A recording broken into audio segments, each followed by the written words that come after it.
Hi, friends, and welcome back.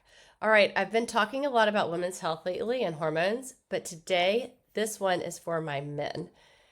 Now, if you're a woman watching, stay with me because what I'm about to walk through affects the men in your life directly, and you might recognize some of it. Today, I want to talk about testosterone. This is something I'm very passionate about. And before I dive in, my name is Elena. I'm a board certified naturopathic doctor, a functional medicine certified health coach, and a drainage detox specialist in body, mind, and spirit. This conversation has been on my heart for a long time. It's very near and dear to me for the men that I love, the men in my friends' lives, and my 3 young boys. So, as I mentioned, I want to talk about testosterone.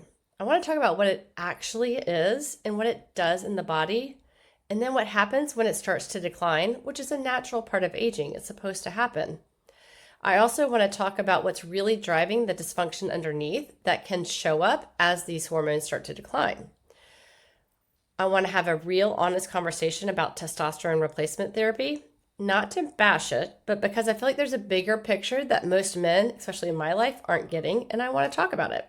They deserve it. I also want to give you some natural things that you can do to improve your testosterone naturally starting today. So let's dive in. All right, first, what is testosterone actually? Well, I feel like most women and men think about it in like this manly concept, the gym, the bedroom, drive, and performance. But testosterone is a full body protective hormone that is working in every system you have every single day. Testosterone protects your heart. Low testosterone is now recognized as an independent risk factor for heart disease. Testosterone protects your bones the same way estrogen protects women's bones. It also protects your brain. The research is now connecting low testosterone to cognitive decline and higher risk for Alzheimer's. Testosterone controls your metabolism, your insulin sensitivity, your body composition. It also regulates your mood. Low testosterone is directly linked to depression, anxiety, and loss of drive. And now here's one that most people don't know. Testosterone governs your sleep. Most of your daily testosterone is released in pulses during deep sleep. And your peak testosterone time is between 8 and 10 a.m. in the morning. Morning wood, anyone? So bad sleep tanks your testosterone, and low testosterone wrecks your sleep. It's a loop that feeds itself. Now, testosterone is not a performance drug. It is a systemic protective hormone. And understanding that can change everything about how you respond to it when it starts to shift and decline in your body naturally. So I want to dive into that piece, the natural decline. As I mentioned, testosterone declines with age, and that is natural. In men, it starts anywhere in their 30s and 40s, and it should decline around 1 to 2% per year after that. That is supposed to happen. That is how God designed men. You are not supposed to have the same testosterone in your 50s that you've had in your 20s. Now, what is not natural is the decline happening earlier than that, or declining faster than that 1 to 2% every year, or suffering through it. Because all of that is almost entirely determined by the terrain of the body of the man that the hormones are declining in. And when I say the terrain, I'm talking about the gut, the liver, the sleep, the toxic burden, the metabolic health of the man. A man with a clean system may barely notice this natural decline, but a man whose system is burdened gets hit so much harder. The decline does not create this dysfunction. It exposes it. It reveals what's been building up slowly over time, and that distinction matters enormously. Because the terrain can be addressed, the terrain can be reversed, and the terrain can be restored. So I want to talk about the state of men's health because this breaks my heart and I want my men around. I love my men and I love my boys. So before I dive in deeper into this, I'm going to put some numbers on the table. And this is not to scare anyone, but it needs to be acknowledged and said. Heart disease is the number 1 killer of men. It accounts for nearly a quarter of all male deaths. And the overwhelming majority of those cases are tied to lifestyle. Lifestyle means that these are preventable. And if they're preventable, they're also reversible. Now, more than a third of adult men are obese. Nearly a third have high blood pressure. And men have a higher death rate than women at every single age. Y'all, this is heartbreaking. We need our men. I want our men around. We need y'all. Now, most of that gap is not genetics. It's about the choices that have been made throughout your life. So here's the good news and what I need you to hear alongside these numbers. Cardiovascular disease is now proven to begin developing 20 to 30 years before a diagnosis is ever made. And symptoms can show up 10 years before lab markers even change, which means you have a very long window to intervene before this becomes a problem. This is not a cliff, it's a slope, and it is reversible. The earlier you catch it, the easier it is, but it is reversible at any time. So everything I'm going to talk about today exists in this window. You can change your health trajectory at any point in time, and it matters more than most men have ever been told.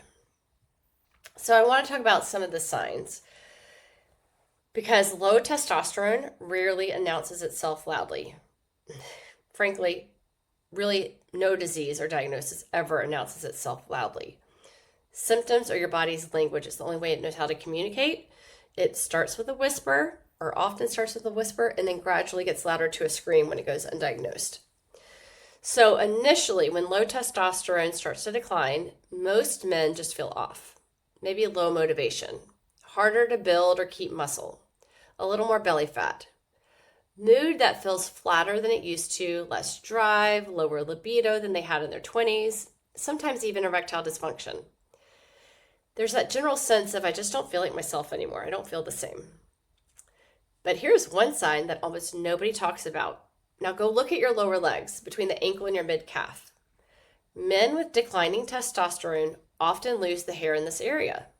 The follicles stop getting what they need, and most men blame this on their socks just rubbing off the hair. But it's not the socks.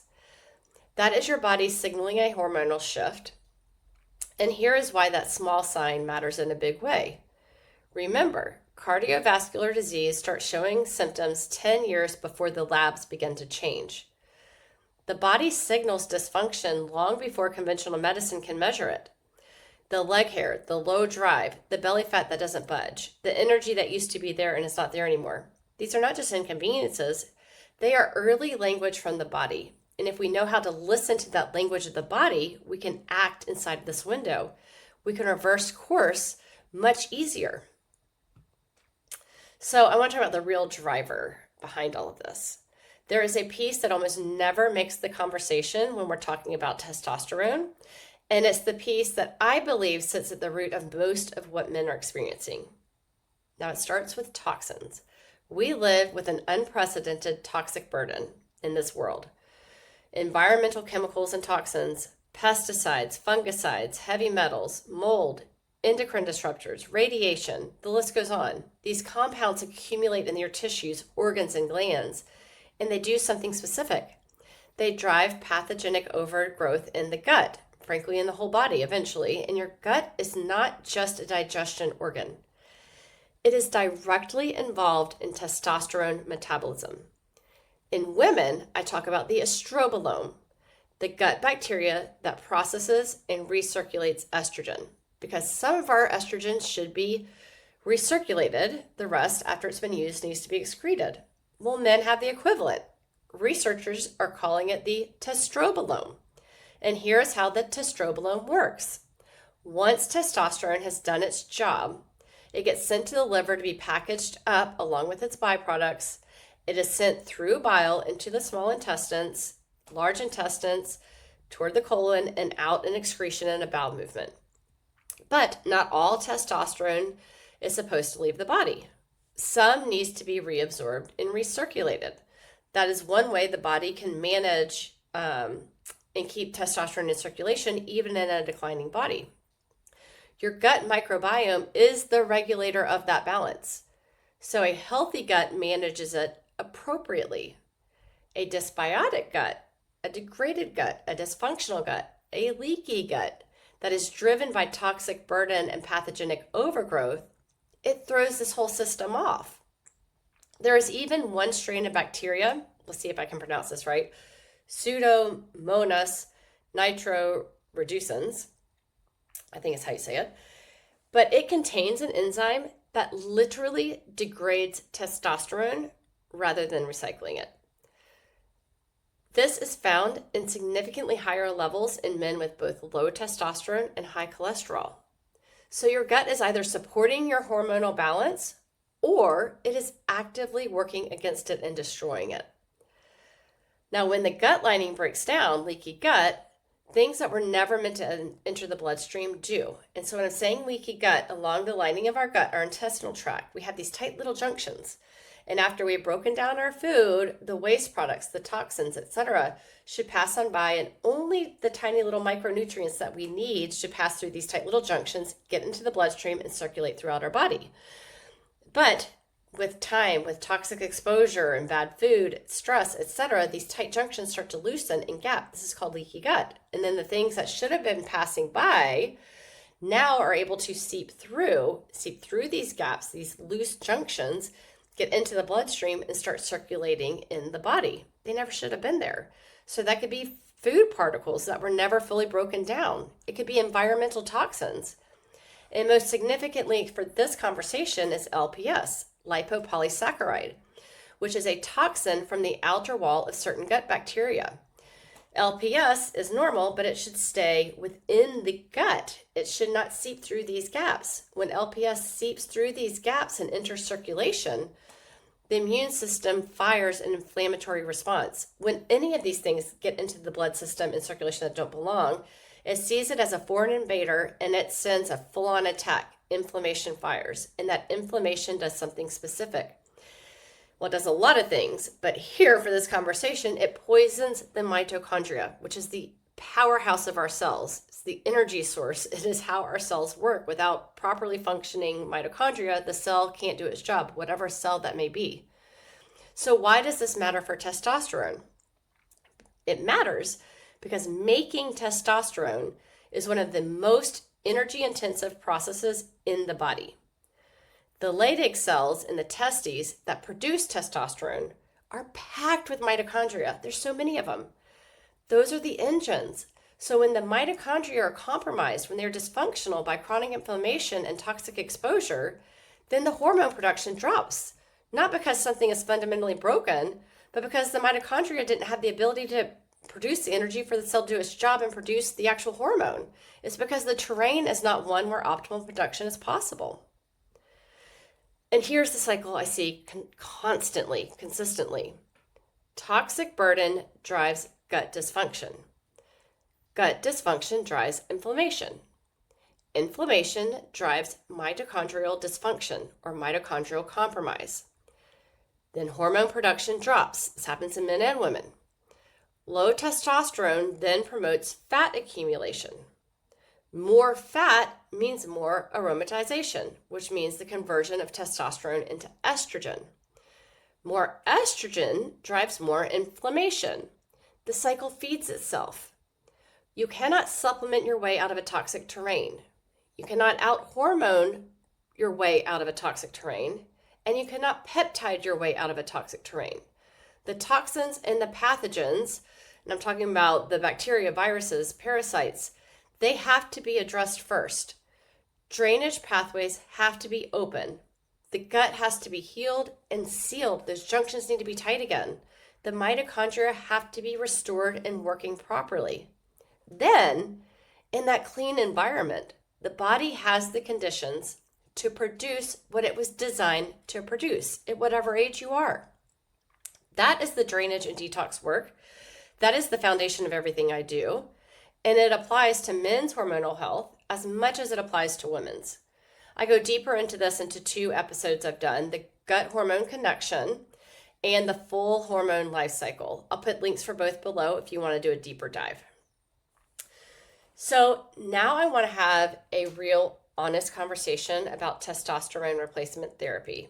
I am not anti-testosterone replacement therapy or TRT per se, because there are men for whom it is clinically appropriate and genuinely helpful. Now, what I am passionate about is informed consent. Most men in my life and in the women around me, their spouses or family's life don't seem to be getting the full picture before they make that decision about getting on TRT that can affect their own body's production, potentially for the rest of their lives. And it affects those that are closest to them, which is why I think the women in their lives are talking about it. And me being a woman, I've experienced this and have had this conversation on more encounters than I would like. So I want to share this. I'm going to start with the feedback loop, because this is the most important thing to understand about exogenous testosterone. And that means testosterone that's coming from outside of the body, not produced from the inside. It affects the feedback loop. Your hypothalamus is the master regulator at the very top of your entire hormonal chain. It is constantly monitoring all of your hormones, including testosterone, and it sends signals downward based on what it detects. So when the hypothalamus detects that testosterone is being supplied from the outside, it sends signals to reduce production on the inside because there's already enough, and sometimes too much. So that signal goes to the pituitary gland, which relays it to the testes and other glands. Then they all follow suit. Over time, the testes stop producing testosterone on their own. Again, they're getting it from an outside source. In some cases, the testes physically reduce in size because of this. This is not a side effect. This is the mechanism. The same thing happens with thyroid medication. I know because it happened to me. But the great news is it is reversible, as it was for me and many of my clients. And you cannot adjust one hormone without affecting all of the others. When you bring testosterone in from the outside, it creates a cascade. And that cascade does not stop at the hormones. So I want to walk you through step by step this cascade that I'm talking about. And I want to be clear about it because I have watched every single step of this happen in real time in someone that I loved in a predictable manner I saw coming. And I don't want to see it happen in other men, especially my boys when they get older. So step one, the testes go quiet and so does the thyroid. This is what I just talked about in that feedback loop. The signal that tells the testes to make testosterone is also the same signal that drives sperm production.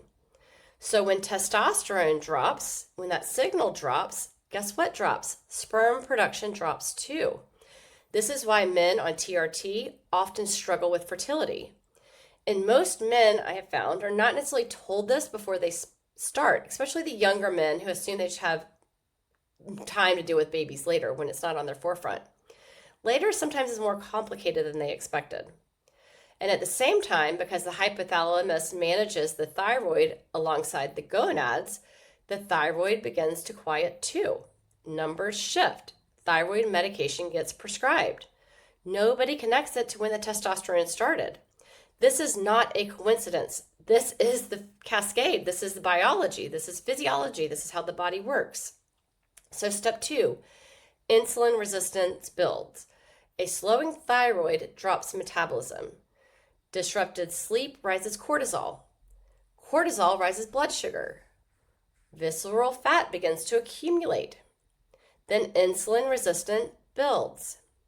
Blood sugar climbs. And guess where you are now? Pre-diabetes. I saw this in the blood work and I said, you are on your way to a heart attack. I was reading the map. So step three, testosterone converts to estrogen and the blood thickens. Now, testosterone converts to estrogen through a process called aromatization. This happens in fat tissue. The more visceral fat, the more conversion occurs. The more liver burden, the less clearance. And before you think this does not apply to you because you look lean and you're muscular and you're fit, visceral fat is not always visible. A man can look athletic and still carry significant fat around his organs. It shows up in inflammatory markers, insulin resistance, and not the mirror. Excess estrogen in men promotes blood clotting. It drives water retention and affects emotional regulation in documented and measurable ways. And this is almost never part of the pre-treatment conversation, at least from what I have found talking to men in my life. Now, at the same time, testosterone drives red blood cell production. In the right amount, this is useful. This is great. And honestly, this is one of the reasons why men feel so good initially when they're put on TRT. More red blood cells means more oxygen delivery, more energy, more vitality. But at the doses that are common with pellets and injections, that same mechanism can push red blood cell density dangerously high. It's a condition called polycythemia. The blood thickens. It doesn't move as easily. It creates pressure. It clots more readily. The heart has to work harder. Now, a good practitioner is going to monitor this specifically, but not all do that. So step 4, the path to a heart attack becomes visible. Thick blood prone to clotting, plus inflamed insulin-resistant tissue, a liver too burdened to process cholesterol properly, artery walls under sustained stress, and now the cholesterol piece, because most people have never been told the truth about this. I'm going to dive into cholesterol for a bit. Cholesterol is not the villain. Cholesterol is the Band-Aid. When arteries become inflamed, whether it's from excess estrogen, from LPS recirculating or circulating in the bloodstream, from elevated blood sugar damaging the vessel lining, from chronic inflammation, whatever it is, the body sends cholesterol to patch the damaged walls. It's trying to protect you. It lays it down like spackle over a crack in a wall. But when the inflammation keeps coming, the patching keeps happening and plaque builds. Arteries narrow. Blood that is already thick now has less room to move. The heart works harder and harder. It's not cholesterol's fault. Just like it's not the Band-Aid's fault when someone bleeds out. It's the cut's fault. Here is the inflammation, the chronic systemic inflammation. And eventually something gives. That is not bad luck. That is not genetics. That is a pathway, a physiological pathway, a completely traceable sequence of events starting with a hormone intervention that was never paired with the question of why the testosterone was low in the first place or why the symptoms were so severe in the first place. I watched this entire path unfold in real time with someone that I cared deeply about. The thyroid medication appeared on schedule. The blood sugar moved exactly as I expected, diagnosed with prediabetes. I said out loud, this is headed towards a heart attack. Unfortunately, that person spent a week in the hospital years later with a cardiac event. I didn't want to be right, but I was. I saw the writing on the wall, and I do not want this for other men, especially not my boys. So here's a little reframe. Before I move on, here is I want you to hear. Testosterone was always going to decline. That is natural, and that is supposed to happen. The problem was never the declining testosterone. The problem was the terrain that made the symptoms severe enough, or the decline happen early enough, or the decline happened faster, that sent someone looking for a prescription, that sent them looking for the testosterone replacement therapy. A toxic burden, a struggling gut, a burdened liver, mitochondria that could not keep up. If that terrain had been addressed first, then the testosterone replacement therapy conversation may have never needed to happen, or it could have looked different. Because if that conversation had happened, the body would have been in a position to handle all of this without the cascade, or could handle the testosterone replacement therapy without this cascade. So I want to dive into the emotional and relational piece. There's one piece that almost never gets included in the TRT conversation, and it's what I hear about most from the partners, from the spouses, the family members of the men who are on the testosterone replacement therapy. I'm talking about the personality changes. And I'm not going to say this is for everyone, but I've seen it and heard about it way too much to be quiet. I have to share. When testosterone converts to excess DHT, the more potent androgenic form, and when estrogen accumulates without being properly cleared through the liver, like we talked about, what happens mentally and emotionally is real and measurable. There gets to be a point where there's reduced impulse control, a heightened reactivity, paranoia, more rigidity, quicker to anger, sometimes more volatile and even violent. Here is a story I unfortunately hear on repeat, and I experienced it myself with someone I loved. And I want to be clear, this is a pattern, not one person. A man starts TRT usually because he wants more energy and drive back. Those are real and valid reasons. But his partner usually notices these changes before he does. The relationship strains under something neither of them have a name for. This is not a character flaw. This is biochemistry, and it deserves to be part of the conversation before the decision to get on TRT is ever made. Now, if you're a man on testosterone replacement therapy and something in this resonates, I want you to hear this without judgment, because I'm not judging you. We're all doing the best we can with what we have. I'm here to give more information. And you may not have been given the full picture. That wasn't your fault. But I'm hoping that this information helps, because information means more choices. Sorry. If you're a partner or a family member watching this, your experience is real and you are not alone in it. So how far down the cascade? I want to talk about that, because this cascade is unfortunately not a rare worst case scenario. Each step I just described is documented in the research independently. Polycythemia, the thickening of the red blood cells, affects a significant percentage of men on injectable and pellet testosterone. Aromatization, the testosterone converting to estrogen, happens in virtually everyone carrying visceral fat. Remember, you don't have to look fat to have visceral fat around your organs. You can be lean and athletic and still have it. That hypothalamus, that feedback loop that suppresses the natural hormone production, that happens in essentially everyone on exogenous testosterone. That's just physiology, how that feedback loop works. So whether all of these converge into a cardiac event, well, that depends on the terrain of the man who's taking the testosterone replacement therapy. It depends on the dose. It depends on how carefully it is being monitored by his practitioner, and whether anyone has asked the most important question before even writing the prescription. Not just asking, is your testosterone low, but asking, is it lower than it should be for where you are in life? Is it declining faster than that 1 or 2% per year? And if so, what is driving that? Why are the symptoms so severe? Those questions always have an answer. And honestly, that answer is almost never, you simply need more testosterone. Not saying it can't be, but very rarely. Now, before I get to what you actually can do, there's one more signal that I want to address, because the body sends messages in whispers before it gets loud, and it sends it way before it shows up on a lab. So erectile dysfunction, I want to dive into that for a brief moment before I close this out. Erectile dysfunction is not a testosterone problem. It is a cardiovascular signal. An erection is a blood flow event. The vessels involved are among the smallest arteries in the entire body, only 1 to 2 millimeters across. The vessels that supply blood to your heart are 3 to 4 millimeters across, so they're much bigger.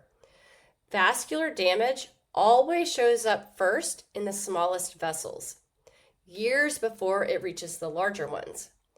So if blood is not flowing properly to the penis, it is not flowing properly anywhere else. The heart just has not shown its hand yet. And in many cases, erectile dysfunction is not the problem. It's the preview of what's to come. Men with erectile dysfunction have a 2 to 3 times higher risk of a cardiovascular event in the following 5 to 10 years. Your body is not failing you. It is communicating with you in the only way it knows how, through symptoms. Symptoms are the only voice your body has. And if you know how to listen, then you can do something about it. So here's the great news. There's information. As I mentioned, this is all reversible. And here's what genuinely moves the needle. I want to give you 7 real things with real evidence behind them. Now that you understand the terrain, you'll understand why each of these matter. So 1, sleep. This is the most important one, and it's a great place to start. It's free. In a study, 1 week of 5-hour nights dropped testosterone in healthy young men by 10 to 15%. It's published. That is 10 to 15 years of aging in just 7 days. Y'all, that's a lot.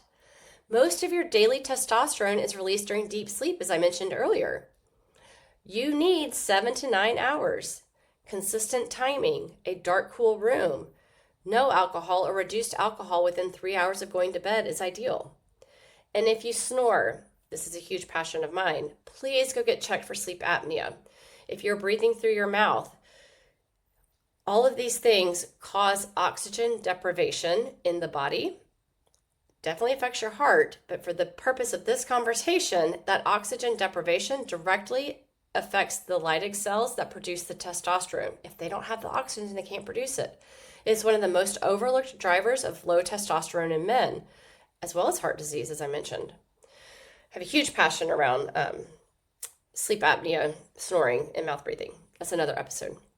Okay, so number 2, lift heavy things. Resistance training is the only form of exercise with a clear, consistent, positive effect on testosterone. Compound movements like squats, deadlifts, overhead presses, 3 to 4 times a week has been proven at a challenging weight to improve testosterone. However, recover well. Excessive high volume endurance training can actually have the opposite effect and suppress free testosterone because of sustained cortisol elevation. Cortisol is our stress hormone. So move hard, but also rest hard. And give yourself something to train for. Men are wired to work towards a goal. So put a goal out there. Have fun with it. All right, number 3, optimize vitamin D. Vitamin D, funnily enough, is not actually a vitamin. It's a hormone. And vitamin D receptors live directly in those Leydig cells that produce testosterone in the testes. Men with low vitamin D who supplemented for 12 months saw testosterone rise by around 25% in clinical trial. That's big. Most men are significantly below that. Frankly, most women too, especially in America. Now, the best source of vitamin D is directly from the sun on bare skin, not through glass and not through sunglasses. Your eyes are also a great way to absorb it. Just don't look directly at the sun. You cannot get vitamin D through a window. You just get warm. It needs to be direct. Now, you can also get it through food sources, including fatty fish like salmon, mackerel, sardines, egg yolks, especially if they're from pasture-raised eggs, beef liver and cod liver oil. And now if you're going to supplement with vitamin D, take D3, not D2, and take it alongside K2 and magnesium. Both are required to properly activate D3 and use it within the body. Okay, number 4, check your zinc. Zinc deficiency alone dropped testosterone in healthy men by 73% in 20 weeks. 73! That's huge. Now, on the good news, in the same study, by replenishing zinc, it doubled their testosterone in 6 months. So before anyone goes on testosterone replacement therapy, check your zinc levels. And by the way, oysters are a great food source. And here's something important to know. If your gut is leaky, remember those junctions are loose and you're not absorbing properly, even the best supplements and the best food are not going to get fully absorbed. The gut has to be working properly to get the nutrients and the cofactors we need to get all of this working. So number 5, eat real food, including fat.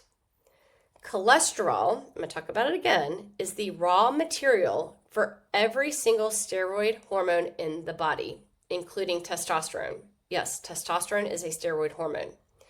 The process starts in the mitochondria of the Leydig cells, where cholesterol gets converted into the precursor that eventually becomes testosterone. If there is no cholesterol available, no starting materials, then testosterone can't be formed. Is that direct? Cholesterol also builds bile, and bile is how the liver moves used testosterone out of the body for excretion or recirculation through the gut. So healthy cholesterol levels support both making testosterone and clearing it out properly once it's done its job. This is why men on very low-fat diets or aggressively managed on statins sometimes find that their testosterone is tanking. Their body is trying to make hormones and it doesn't have the raw materials it needs to make them. It doesn't have the cholesterol to make the testosterone. So prioritize healthy fats: olive oil, avocado, whole eggs, fatty fish, grass-fed meat, grass-finished meats, pasture-raised, nuts, and seeds. These are not indulgences. They are the infrastructure your body needs to make these hormones. Also, cut the refined carbs. It is proven to suppress testosterone production directly and reduce seed oils and ultra-processed food, which drive the inflammation and visceral fat accumulation that converts testosterone to estrogen. All right, so number 6, I want to give you some targeted herbs and nutrients. Here are 3 adaptogens with full human clinical trial data that support testosterone. Ashwagandha, I love this adaptogen. It lowers cortisol, remember that stress hormone, which competes directly with testosterone for the same building blocks in the body. Oh, I love that one. It's great for stress, amongst other things, obviously testosterone. Sorry. Okay, the next one, Tonkat Ali, also known as Long Jack. It stimulates the hypothalamus and the pituitary to send stronger production signals to the testes. It also lowers SHBG, which stands for sex hormone binding globulin, which is a protein that binds testosterone and keeps it sitting inactive in the blood. When SHB goes down, more of your testosterone becomes free and actually usable in the body. So taking the Tonkat Ali or Long Jack is actually going to free up some of this testosterone, unbind it from the SHBG so that it can actually be used and active in the body. I hope that makes sense. And shilajit, which I think I always pronounce that wrong, but it's a purified mountain resin. It supports mitochondrial function inside the Leydig cells, really inside of all mitochondria, but we're talking about the Leydig cells and testosterone here. A 90-day trial in men 45 to 55 showed over 20% rise in total testosterone from this alone. Always used a purified, third-party tested product. Okay, and a few other herbs that are worth adding. First, horny goatweed. And this always makes me giggle when I'm talking about men's health. Sorry, you guys. Y'all are horny. Or horny is healthy. There you go. But horny goatweed helps stimulate both testosterone and the thyroid. So if you tend to run cold or feel sluggish alongside your low thyroid symptoms, this combination is worth exploring. Next is DIM, D-I-M. It comes from cruciferous vegetables like broccoli. It naturally slows that conversion of testosterone into estrogen. Okay, and the next, wild oat. This helps release bound and active testosterone so that it can actually be used and freed, like we talked about earlier with the SHBG. It frees it so it can be used. And then last, boron. It's a trace mineral that directly supports testosterone conversion. Consistently overlooked and easy to add. All of these are. But again, you have to have a gut that is working properly that can actually absorb these nutrients and utilize them, whether they're coming from food or supplements. Okay, and number 7. This is like my jam. Address the terrain. This is the most important one, in my opinion, and in everything that I do with everyone I work with. But anyway, everything that I've mentioned before, all those 6 other things, including testosterone replacement therapy, works better in a clean system. So before the adaptogens, before the zinc, before any of it, address the toxic burden. It has to be addressed. The drainage pathways have to be open. The gut has to be healed and sealed. Those junctions need to be tight. The mitochondria have to be restored. The microbiome has to be working properly and in balance. You can take every supplement on the list. You can eat perfectly, sleep optimally, and exercise correctly, yet still not move the needle if the terrain is still underneath a toxic burden.